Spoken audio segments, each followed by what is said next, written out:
tobankii ugu horreeyay ee bisha Ramadaan wuu dhammaaday. Tobankii dhaxane hadduu bilaabana. Maxaa lagaaga baahan yahay inaad samaysid tobankan dhexe oo aadan samaynin ama aad samayn weysay tobankii koobaad. alxamdulilah wasalaatu wasalaamu calaa rasuulilah. walaalaha ila dirsi jecel meel adduunkaad ka joogtaan. assalaamu calaykum waraxmatullaahi wabarakaatuhu. subxaan allah, soon shaluu bilowday, maantana 10 maalmood noo dhammaatay. yaa allah, ilaahi subxaana wa tacaala markuu ka sheekeynaya wuxuu yidhi ayaaman macduudaat, waa maalmo kooban oo la xisaabi karo. sadaqa rabbi. shalay bilaabatay, wallahi waa xasuusata meeshaanaan taagnaay. waxaan dhihina ramadaan sideen kusoo dhaweynaa, sideen aga faa'iidaysanaa. berri waa maalinta ugu horreysay soonka. haddana caawa waxaan idiin dhahoyaa berri waxaa bilaabanayo tobankii labaad ee bisha ramadaani. sideen aga faa'iidaysanaa? maxaa loo baahan yahay inaan samayno tobanka dhexe ee bisha ramadaan? walaalayaal, waxa la sameeyay way badan tahay, laakiin waa idiin soo koobaho 5 arrimood oo muhiim ah aan ku dadaalno tobankan dhexe. khayr allah idiin siiye. tan koobaad, soonka aan ku dadaalno. soon afka kaliya inaan ka soono ma rabnee, soon afka iyo xibnaha iyo carabka aan ka soonan u baahannahay.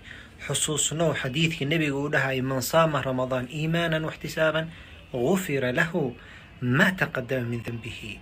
ilaahay hanagu daro dadka loo dembi dhaafayo. soonku meesha aan kasii wadno, sida ugu fiicanna aan u soonno.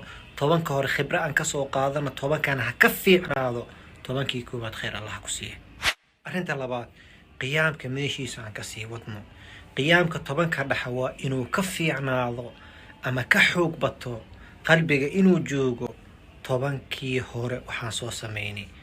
xusuusno xadiidka uu dhahayay man qaama ramadaan iimaanan waxtisaaman gufira lahu ma taqadama min dambihi. qofkii istaaga tobanka dhexe bisha ramadaan, qofkii qiyaam u istaaga dembigiisa dhan waa loo dhaafaa. tobankii baad si fiican soo samaysay, tobankaane kii hore ha kasii fiicnaado, gadaal ha u noqonin. khayr allah ku siiye. arrinta saddexaad, qur'aan aqriskii. hadalkii ilaahay aan meesha kasii wadno, aan aqrino.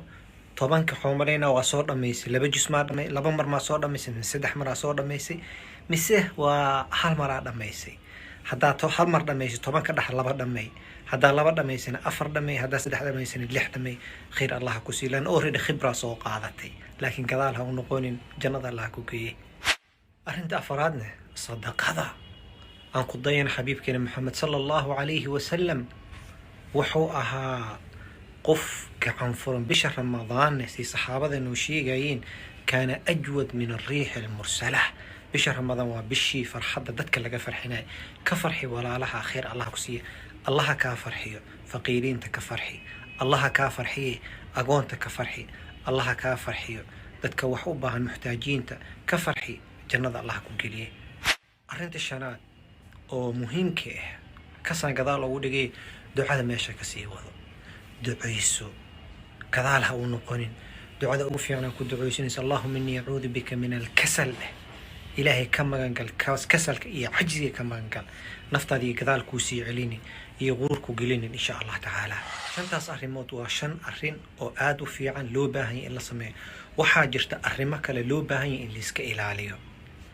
arrimahaasne waxaan kuu sheegi doonaa berri hadduu ilaahay yara. waqtiga ma rabi inaan kugu dheereeyo. khayr allah ku siiyo. jazaakum allahu khayr, baaraka allah fiikum. jannada allah nagu kulmiyo. dadka loo dembi dhaafa allah nagu daro.